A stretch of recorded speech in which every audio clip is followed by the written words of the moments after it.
죽기 전에 당신을 한 번만 더 얼굴을 보고 싶습니다.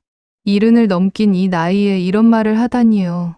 평생을 담장 안에서만 살아온 사대부 가문의 여인이 말입니다. 이 순간의 이별이 50년 전 그 헤어짐보다 더 절망스럽습니다. 왜냐하면 이번엔 정말로 끝이기 때문입니다. 우리는 반세기를 기다렸는데 세상은 우리에게 단 며칠만을 주었거든요. 이야기 보따리를 풀기 전 여러분의 구독과 좋아요는 이 보따리를 채우는 큰 힘이 됩니다. 지금 이 이야기를 어디서 듣고 계신가요? 여러분이 남겨주신 댓글에 온기가 모여 오늘 하루 여러분의 곁에 기적 같은 행운이 머물기를 진심으로 기원하겠습니다. 그럼 이야기를 시작해 보겠습니다. 지금 내 나이는 73살입니다. 거울에 비친 얼굴은 더 이상 제 것이 아닌 것 같은데 손은 여전히 그날 받은 옷가락질을 놓지 못하고 있습니다. 손가락이 굽어지고 주름이 늘어도 이 가락지는 50년을 그 자리에 있었습니다. 남편도 모르게, 아이들도 모르게, 이 집의 누구도 모르게 이 한옥의 안방에 앉아 있노라면 떨어지는 낙엽 소리가 우리가 나눴던 말 한마디 한마디를 되살려냅니다. 사람들은 저를 두고 뭐라고 했을까요? 법도를 지킨 현숙한 부인이라고 말했을 겁니다. 아버지의 말씀에 따라 정혼자와 혼인했고 남편의 뜻에 따라 자식들을 낳고 길렀으니까요. 겉으로는 완벽했습니다. 가문의 영광을 위해 자신을 철저히 감춘 이상적인 양반 여인의 모습 말입니다. 그런데 어느 날부터인지 그 완벽함이 무너지기 시작했습니다. 남편이 돌아가신 지 10년이 지났을 때였어요. 아직 60 초반이던 저는 겨우 10년 전 남편을 떠나보냈고 이제 한 가정의 어른이 되어 자식들을 지켜야 했습니다. 하지만 그 10년 동안 제 마음은 어디에 있었을까요? 남편을 사랑했다고 말해야 할까요? 의무를 다했습니다. 그것만으로도 충분했습니다. 아니, 충분해야 했습니다. 그런데 남편이 돌아가신 후 제 가슴에서 처음으로 한숨이 나왔어요. 죄책감이 아닌 다른 종류의 한숨 말입니다. 마치 길고 어두운 터널에서 처음 빛을 본 것 같은. 사람들은 저를 두고 말하더군요. 법도를 어긴 여인이라고, 사대부의 수치라고. 하지만 그들이 알까요? 제 평생에 단 한 번 이 몸을 살게 했던 건 그 무거운 법도가 아니라 담장 넘어 들려오던 당신의 기침 소리였다는 것을요. 봄날 마당에서 꽃을 꺾을 때 들리던 당신의 발소리, 겨울밤 눈소리 속에 섞여 있던 당신의 목소리. 50년을 그렇게 살아왔습니다. 담장 넘어 누군가를 기다리면서 의사는 제가 오래 살지 못할 거라고 했습니다.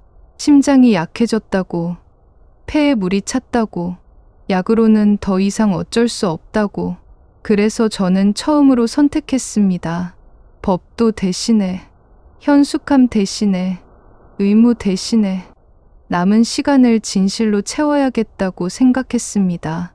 그리고 지난달 그 누군가가 돌아왔습니다. 아니, 돌아온 게 아니라 나타났다는 게 맞겠지요. 서울 상인의 아들이 되어 이 동네에 집을 지었다는 소식과 함께 그분이 누구인지 이 도시에서 저만큼 잘 아는 사람이 또 있을까요? 그 옷가락질을 주던 그 청년이 이제 70 중반의 노인이 되어 돌아온 것입니다. 그 길에서 마주쳤습니다. 시장을 가다가 우연히 50년 만에. 그리고 그게 영원한 헤어짐의 시작이었습니다. 처음 본 날은 제가 18살 때 봄이었습니다. 그날의 날씨를 기억합니다. 너무나 또렷하게요. 봄해가 방금 따뜻해지기 시작한 시점이었고 담장 옆 살구나무에는 흰 꽃이 소복이 피어 있었습니다. 제 어머님은 그 꽃을 보며 올해는 풍년이 들겠구나 라고 말씀하셨어요. 하지만 저는 꽃이 아니라 그 꽃이 떨어질 때 나는 소리에만 집중하고 있었습니다. 혹시 그 소리가 누군가의 발소리에 섞여 들려올까 봐 일부러 꽃가지를 꺾는 척 담장 밑을 서성였습니다. 아녀자가 외간 남자를 보려 한다는 건 얼마나 큰 치욕인지 저도 잘 알고 있었어요. 가문의 명예는 그 어떤 개인의 감정보다 중요했거든요. 하지만 제 다리는 멈출 수 없었습니다. 마치 무언가에 이끌리듯이. 그날 담장 틈으로 보인 건 깨끗하게 닦인 가죽신이었습니다. 그것만으로도 제 가슴은 방방거렸어요. 그건 천한 신발이 아니었거든요. 비록 담장 넘어 보이는 건 그것뿐이었지만 저는 그 신발의 주인이 누구인지 한 번에 알 수 있었습니다. 우리 가문의 인척인 상인의 아들, 서울에서 온 선비, 과거 시험을 보기 위해 외가에 와 있다는 그 청년. 어머님이 수군거린 이야기들을 저는 모두 기억하고 있었거든요. 그 신발은 여행길의 피로를 고스란히 담고 있었습니다. 먼 곳에서 온 사람의 신발이 그렇게 보이는 거였을 겁니다. 저는 고개를 숙이고 그 신발을 보고 있었어요. 마치 그것이 가장 신비로운 세상의 끝인 것처럼. 나흘째 되는 날, 제 대담함은 결국 들통이 났습니다. 어머님이 보셨거든요. 제가 담장 밑에서 손수건을 떨어뜨린 걸, 그리고 그것을 줍기 위해 자꾸만 담장 근처를 맴도는 걸. 어머님은 아무 말씀도 안 하셨지만 저는 알았습니다. 제가 이미 망했다는 걸. 이 가문의 딸로서. 그래서 더욱더 조심했습니다. 밤이 되길 기다렸어요. 사람들이 모두 자고 난 후 마당에 나갔습니다. 밤의 공기는 낮과 달랐습니다. 더 진하고 더 깊었어요. 담장 너머의 하늘도 제가 낮에 봤던 하늘과는 달랐습니다. 별이 더 많았고 달도 더 가까워 보였습니다. 그리고 그 다음 날 당신이 담장 너머로 말을 건넸습니다. 꽃보다 향기가 깊으십니다. 고작 8글자였습니다. 하지만 그 말 한마디가 제 인생의 궤도를 완전히 바꿔놓았습니다. 당신의 목소리는 생각보다 낮고 차분했어요. 놀라서 딛고 있던 돌에서 발을 헛디뎠고 손에 쥐고 있던 꽃가지가 떨어졌습니다. 그 말이 무슨 뜻인지 저는 한참을 생각했습니다. 꽃보다 향기가 깊다니. 저는 꽃을 꺾고 있었던 거잖아요. 그런데 당신은 제 모습이 아니라 제 향기를 봤단 말인가요? 아니면 제가 내뿜는 무언가를 감지했단 말인가요? 그날 밤을 저는 침대에 누워 그 말만 되뇌었습니다. 꽃보다 향기가 깊으십니다. 마치 주문을 외우듯이. 그 후로 봄은 길어졌습니다. 당신이 아버님 댁에 와 있는 동안 저는 집 안의 모든 구석을 돌아다녔어요. 무언가를 찾는 척, 누군가를 피하는 척, 계속 담장 근처에 있었습니다. 당신이 나갈 때쯤 되면 물동이를 들고 나가 우물가에서 당신의 뒷모습을 볼 수 있도록, 당신이 우리 집 담장 앞을 지나갈 때 마당에서 방아를 찢는 척 당신의 발소리를 들을 수 있도록 저는 당신을 더 알고 싶었습니다. 당신이 어떤 사람인지, 당신이 무엇을 좋아하는지, 당신이 어디서 왔는지. 하지만 말할 수 없었어요. 담장이 있었고, 신분이 있었고, 무엇보다 제 여인으로서의 정절이 있었거든요. 봄이 깊어지면서 저는 당신의 패턴을 알아차렸습니다. 매일 오전 10시경에 아버님 댁에 도착했고, 정오가 되면 점심을 먹기 위해 우리 집 바깥으로 나왔습니다. 그리고 오후 3시경이 되면 아버님과의 공부를 마치고 나갔어요. 매일같이 규칙적으로 저는 그 시간들을 중심으로 제 하루를 짰습니다. 오전 10시 전에는 마당에 나가 꽃을 정리하는 척했고, 정오가 되면 우물가에서 물을 깃는 척했으며, 오후 3시경에는 담장 근처에서 빨래를 널거나 옷을 개는 척했습니다. 그것이 제 하루를 살게 해주는 유일한 힘이었습니다. 당신을 볼 수 있는 시간들, 말할 수 없지만 볼 수 있는 그 짧은 순간들. 5월이 되었을 때 당신은 저를 한 번 더 보여줬습니다. 이번엔 의도적으로요. 당신은 아버님 댁에서 나오면서 천천히 걸었습니다. 마치 누군가를 기다리듯이. 그리고 당신이 우리 집 담장 앞에 다다랐을 때 저는 담장 근처에 있었습니다. 우연이 아니라 필연으로. 당신은 제 옆을 지나가면서 처음으로 저를 직접 봤어요. 담장 틈으로. 당신의 눈과 제 눈이 마주쳤습니다. 아주 짧은 순간이었지만 그 시간은 제게는 영원처럼 느껴졌습니다. 그 속에 수많은 말들이 오갔어요. 입으로는 나눌 수 없는 말들이. 당신의 눈빛이 말했습니다. 당신도 저를 알고 있었다는 것을. 당신도 제 발소리를 기다렸다는 것을. 당신도 제 향기를 찾고 있었다는 것을. 그리고 그때부터 모든 게 변했습니다. 더 이상 부끄러워하지 않았어요. 더 이상 남들을 피하지 않았습니다. 저는 공공연하게 담장 근처에 있었고 당신은 공공연하게 느리게 걸었습니다. 마치 우리가 어떤 암호를 주고받는 것처럼. 오직 우리만 알았어요. 이 담장 사이에서 일어나고 있는 일을. 그 봄의 끝에 당신은 나에게 꽃을 던져주었습니다. 아무도 보지 못하게. 밤중에 마당에서 고개를 들었을 때 제 발 앞에 놓여있던 진달래였어요. 이미 반쯤 말라 있었지만 그건 가장 아름다운 꽃이었습니다. 저는 그 꽃을 주었고 품에 안았고 밤새 그것을 바라봤습니다. 당신이 주었다는 그것만으로 그것은 세상의 모든 꽃보다 소중했습니다. 그 꽃은 이듬해 다시 필 거라고 생각했어요. 내년 봄에도 그 다음 봄에도 우리는 계속 이렇게 만날 거라고. 하지만 모든 봄은 끝이 났습니다. 그 여름 아버님이 저를 부르셨습니다. 얼굴이 흑색이었어요. 처음 본 적 있는 표정이었습니다.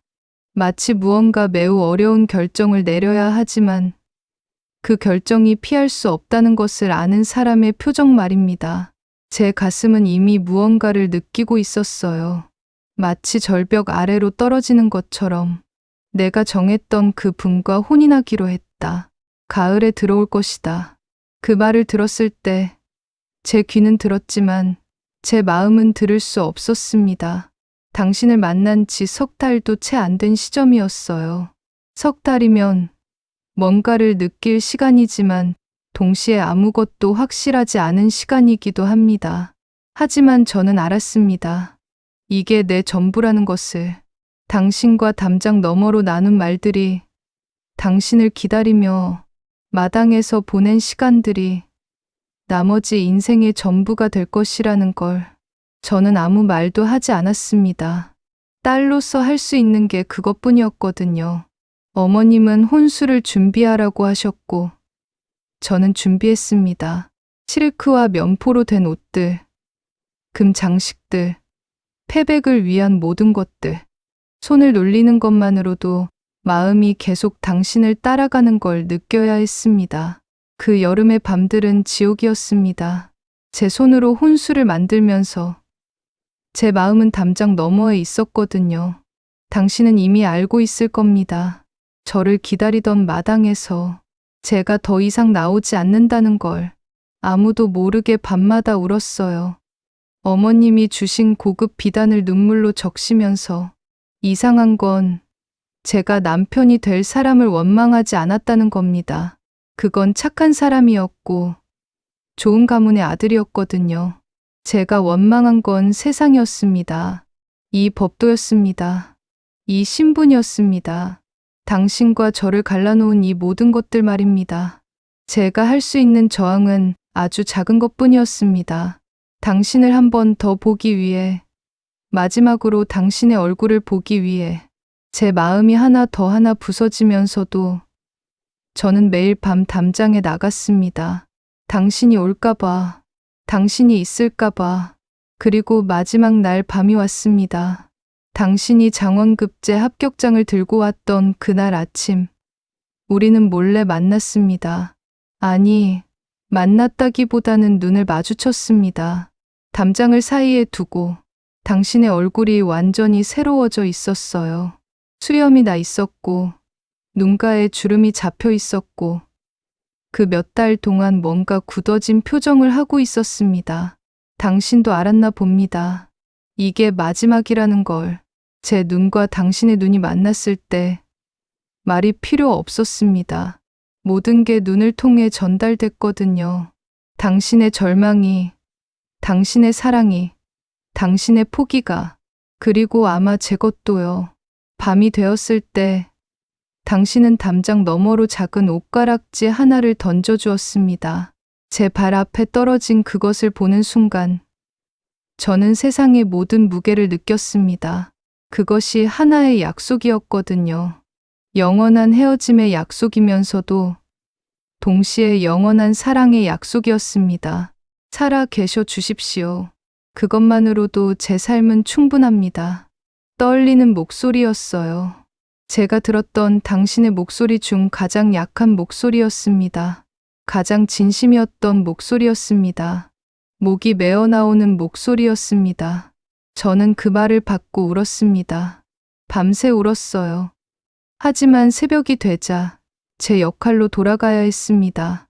혼례 날 아침, 신부는 미소 지어야 했거든요. 억지로 연지 곤지를 찢고 빨간 치마를 입고 낯선 집으로 들어갔습니다. 신랑은 반듯한 양반이었고 착한 사람이었습니다. 그는 저를 좋아했어요. 하지만 그건 당신이 아니었어요. 혼례 밤, 저는 당신을 생각했습니다. 제 남편이 저를 안을 때도 당신의 얼굴이 떠올랐습니다. 죄책감이 아니었어요. 그건 순수한 그리움이었습니다. 당신을 잃은 슬픔이었습니다. 평생을 그 남편과 살면서도 저는 담장 너머를 기억하고 있었습니다.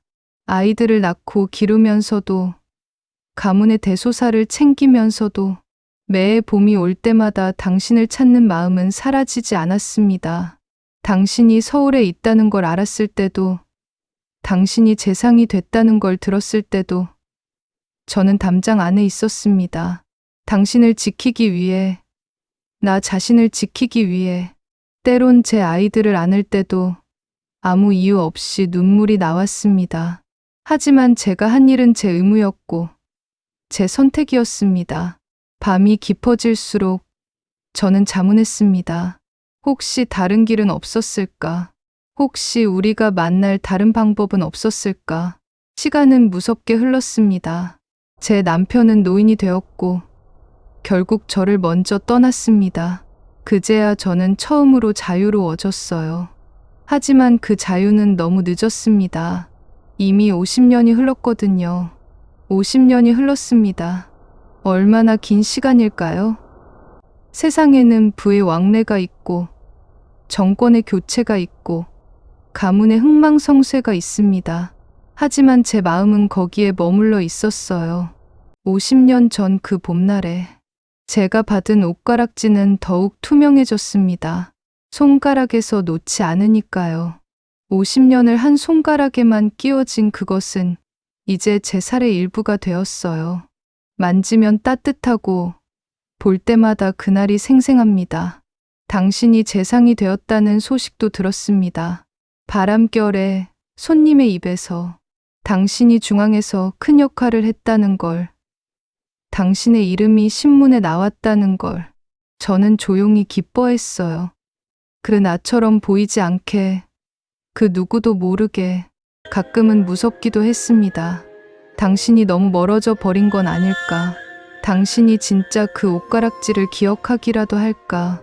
당신이 지은 큰 가정 속에서 제 같은 여인이 정말 기억에 남을까? 하지만 밤이 되면 저는 옷가락지를 만졌습니다. 그리고 생각했어요. 당신도 이 순간 어딘가에서 무언가를 만지고 있지 않을까? 당신도 누군가를 생각하고 있지 않을까?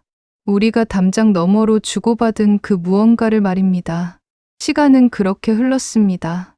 제 아이들은 성장했고 손자 손녀를 낳아주었습니다. 제 역할은 이제 할머니가 되는 것이었어요. 하지만 밤이 되면 저는 여전히 18살의 그 여인이었습니다. 담장 밑에서 꽃을 꺾으며 누군가를 기다리는 그 여인. 그리고 지난달 당신이 돌아왔습니다. 시장 어귀에서 만났어요. 저는 약초를 사러 나갔고 당신은 우연히 그곳을 지나가고 있었습니다. 50년이면 사람은 완전히 달라져야 하는데 저는 한 번에 알아봤습니다. 당신의 뒷모습, 당신의 어깨선, 당신의 보폭, 모든 것이 아직도 제 기억 속 청년과 맞아떨어졌어요. 제 발이 자동으로 멈췄습니다. 제 호흡이 자동으로 잠겼습니다. 50년을 기다린 이 순간이 진짜로 내 앞에 있다는 게 믿어지지 않았어요. 당신도 저를 알아본 것 같았습니다. 돌아서서 저를 본 당신의 눈빛이 말해줬습니다. 50년을 기다린 사람의 눈빛이 또 다른 50년을 기다린 사람을 만났을 때의 그 표정이요. 우리는 말을 하지 않았습니다. 할 말도 많았지만 할 수 없는 것도 많았으니까요. 당신은 큰 가족을 이루셨고 저도 이미 다른 인생을 살아온 거니까요. 그 시선이, 그 순간의 만남이 제게는 평생에 걸친 확인이었습니다. 당신도 저를 기억하고 있었다는 것의 확인 말입니다. 당신이 말했습니다. 여기 살아요? 8글자였어요. 첫 만남의 8글자처럼. 쟤는 대답했습니다. 네, 계속. 그리고 당신은 알았을 겁니다. 그 말이 뭐였는지. 계속 여기서 당신을 기다리면서 살아왔다는 뜻이었다는 걸. 그 후로 며칠간 우리는 우연처럼 만났습니다. 시장에서, 우물가에서, 흙담장 옆의 좁은 길에서. 말은 많지 않았어요. 단 몇 마디씩만. 건강하셨어요? 네네 그렇고요. 이런 식의 대화들. 그렇지만 그 속에는 50년의 시간이 담겨 있었습니다. 모든 봄의 기다림이, 모든 밤의 울음이, 모든 날의 그리움이. 당신은 당신의 옷가락질을 여전히 끼우고 있었습니다. 그걸 본 순간 저는 알았어요. 당신도 제 것과 같은 무게를 짊어지고 살아왔다는 걸. 당신도 누군가를 기억하며 살아왔다는 걸. 그리고 지난주 당신의 며느리가 나타났습니다. 당신의 건강이 안 좋다며, 당신이 이제 며칠 남지 않았다며, 당신을 서울로 데려가야 한다며. 저는 그 말을 들으면서 세상이 무너지는 걸 느꼈습니다. 50년을 기다렸는데 세상은 우리에게 단 며칠만을 주었다는 것. 이제 정말로 끝이 난다는 것. 이번엔 본격적인 끝이라는 것을. 당신은 저를 한 번 더 보고 싶다고 했습니다. 당신의 며느리도 몰래, 아무도 몰래, 마지막으로 한 번 우리는 만났습니다. 밤중에 몰래 아무도 보지 않은 곳에서. 그리고 처음으로 당신의 손을 잡았습니다. 50년 만에. 당신의 손은 생각보다 작았어요. 얇았고 따뜻했고 약해져 있었습니다. 하지만 제 손을 쥐는 힘은 여전히 강했습니다. 마치 지난 50년의 힘을 다 쏟아내는 것처럼. 말은 없었어요. 필요 없었습니다. 우리가 나눈 모든 대화는 이미 이루어졌으니까요. 담장 너머로, 눈빛으로, 옷가락지로, 흘린 눈물로. 당신은 저를 보며 말했습니다. 고생했어. 쟤는 대답했습니다. 당신 때문에 살았어요. 그것이 우리가 나눈 마지막 대화였습니다. 50년을 기다린 끝에 우리에게 주어진 건 단 하루의 만남이었습니다. 손을 잡은 그 몇 시간이 그 담장 안에서 당신을 기다리던 50년 모든 것의 보상이었을까요? 아마도 그럴 겁니다. 왜냐하면 그 손을 잡는 순간 저는 알았거든요. 우리의 사랑이 뭐였는지를. 그것은 가지지 못한 것이 아니라 함께한 것이었어요. 비록 담장이 사이에 있었지만, 비록 한 번의 온전한 문장도 나눌 수 없었지만, 저는 당신과 함께 살았습니다. 50년을 담장 너머로 당신을 생각하며 당신과 함께요. 만약 다음 생이라는 게 정말 있다면 그때는 부디 담장 없는 세상에서 만나고 싶습니다. 그곳에서라면 나는 더 이상 누군가의 아내도 누군가의 어머니도 아닐 겁니다. 그저 당신의 손을 잡는 이름 없는 평민이 되고 싶어요. 아침에 깨어 당신을 보고 밥을 지어 당신과 함께 먹고 저녁 되면 당신 옆에 누워 하루를 마감하는 그런 삶이요. 우리가 이 생에서 하지 못했던 모든 것들을 그곳에서 하고 싶습니다. 나의 처음이자 마지막이었던 사람아. 참으로 고마웠소. 당신은 제게 주었습니다. 오직 8글자의 말과 하나의 옷가락지로 평생을 견딜 수 있는 사랑을요. 그리고 이제 당신을 찾아갈 시간이 다가옵니다. 의사는 더 이상 약을 쓸 수 없다고 했고, 이 몸도 이미 준비가 되어 있습니다. 죽음이 두렵지 않아요. 왜냐하면 거기 당신이 있을 수도 있으니까요. 담장 없는 어떤 곳에서 저를 기다리고 있을지도 모르니까요. 다음 생에서 꼭 만나요. 약속입니다. 이 이야기가 옛날 이야기처럼 들릴 수도 있습니다. 하지만 현대를 살아가는 우리도 여전히 담장 안에 있지 않을까요? 사회적 기대, 가족의 기준, 돈, 나이, 외모, 눈에 보이지 않는 담장들이 우리를 둘러싸고 있습니다. 이 여인의 50년은 비극이 아니었습니다. 그것은 선택이었습니다.